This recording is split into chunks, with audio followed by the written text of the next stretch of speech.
Assalamualaikum warahmatullahi wabarakatuh. Alhamdulillahi rabbil alamin, wal aqibatu lil muttaqin, wala udwana illa 'alal zalimin.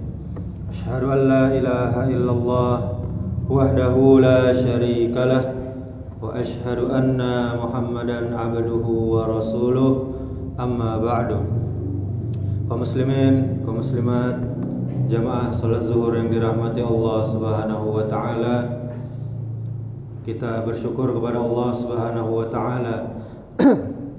Kita memuji Allah Subhanahu wa taala karena Allah lah yang pantas mendapatkan segala pujian.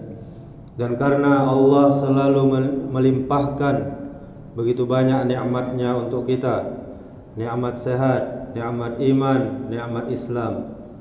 Sehingga dengan nikmat tersebut kita masih bisa beribadah kepada Allah Subhanahu wa taala. Kemudian salawat serta salam semoga selalu tercurahkan untuk junjungan kita Nabi Muhammad sallallahu alaihi wasallam. Allahumma shalli wa sallim wa barik ala Muhammadin wa ala alihi wa ashabihi ajma'in. Mudah-mudahan selawat kita juga bersambung kepada sahabat Nabi, kepada keluarga Nabi, dan juga kepada orang-orang yang mengikuti sunnah Nabi sampai hari kiamat. Kaum muslimin, kaum muslimat, jamaah yang dirahmati Allah Subhanahu wa taala.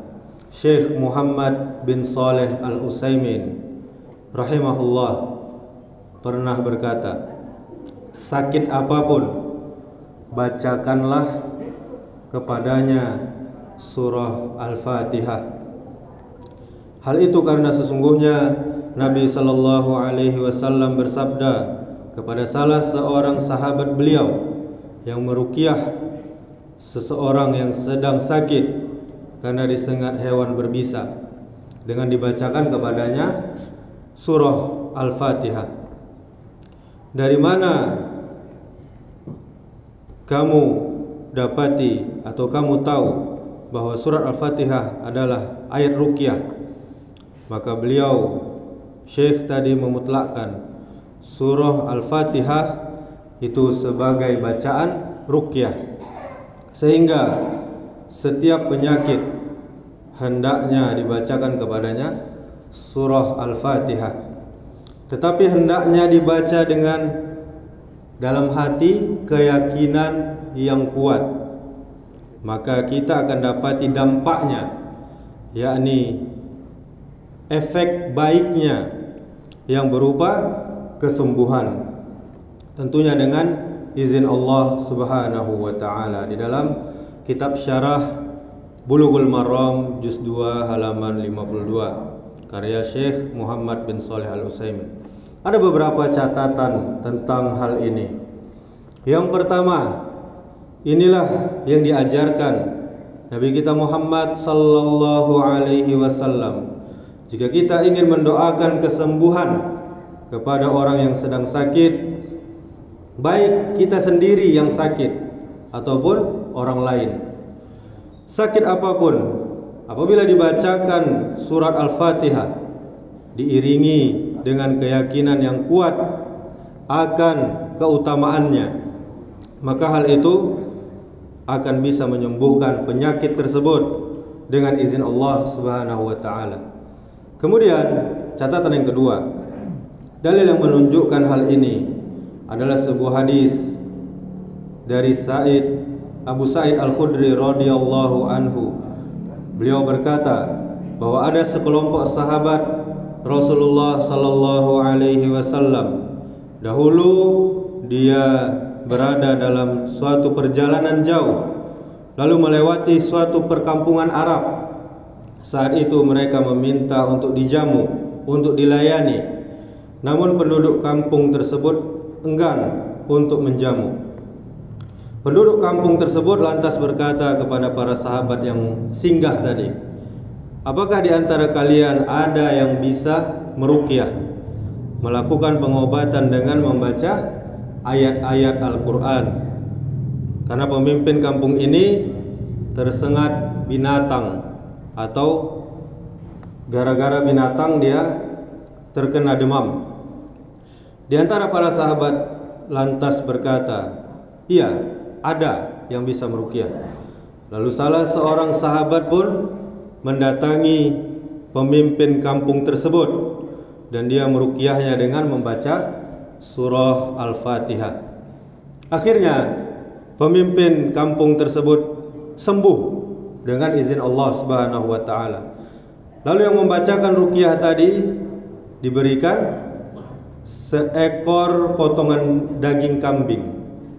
Namun dia enggan menerimanya dan disebutkan dia mau menerimanya sampai kisah tadi diceritakan pada Nabi sallallahu alaihi wasallam. Lalu dia mendatangi Nabi sallallahu alaihi wasallam dan dia menceritakan kisahnya tadi pada beliau. Kemudian dia berkata, "Wahai Rasulullah, aku tidaklah meruqyah kecuali dengan membaca surah Al-Fatihah saja." Rasulullah sallallahu alaihi wasallam lantas tersenyum dan berkata, "Bagaimana engkau bisa tahu bahwa Al-Fatihah itu adalah ruqyah? Artinya bisa digunakan untuk meruqyah. Dari mana engkau bisa tahu?" Kemudian beliau pun bersabda lagi, "Ambillah kambing tersebut dari mereka dan potongkan untukku sebagian bersama kalian." Ini hadis riwayat Bukhari nomor 5736. Kaum muslimin, kaum muslimat, jamaah zuhur yang dirahmati Allah Subhanahu wa taala. Seluruh isi Al-Qur'an ada di dalam surah Al-Fatihah. Dan kesimpulan isi Al-Fatihah adalah pada ayat kelima. Inilah puncak wahyu Allah Subhanahu wa ta'ala, yang isinya adalah pengakuan bahwa hanya kepada Allah lah manusia menyembah, dan hanya kepada Allah saja setiap manusia dapat memohon pertolongan. Iyyaka na'budu wa iyyaka nasta'in. Hanya padamu kami menyembah dan hanya padamu kami mohon pertolongan. Inilah ayat yang sangat luar biasa. Inilah kunci keberhasilan, inilah kunci kebahagiaan untuk hidup di dunia maupun di akhirat nanti. Oleh karena itu, di dalam doa yang sering kita baca setelah membaca Al-Quran, tilawah Al-Quran, ada kalimat yang berbunyi warzuqna tilawatahu, yang berarti kita memohon untuk diberikan rezeki dari membaca Al-Quran. Pertanyaannya, apakah rezeki bisa diperoleh dengan membaca Al-Quran? Tentu jawabannya sangat bisa. Karena hanya dengan membaca, memahami Al-Quran, kita bisa memahami bagaimana cara mendapatkan rezeki yang halal, rezeki yang berkah dari Allah Subhanahu wa taala. Hanya dengan membaca Al-Quran kita bisa memperoleh rezeki dengan cara yang berbeda dari cara hewan mendapatkan mangsanya. Dan di antara rezeki adalah kesembuhan dari penyakit yang kita derita. Jadi kalau kita sakit, kaum muslimin, kaum muslimat, jangan lagi pergi ke dukun yang berkedok tuangku, yang berkedok alim ulama, yang berkedok ustaz, bedah ayam, pacah talue, dan pengobatan-pengobatan yang tidak sesuai dengan syariat Islam lainnya. Demikianlah hanya kepada Allah Subhanahu wa taala kita berharap kesehatan dan kesembuhan untuk kita semua. Subhanakallahumma wa bihamdika asyhadu an la ilaha illa anta astaghfiruka wa atubu ilaik. Wassalamualaikum warahmatullahi wabarakatuh.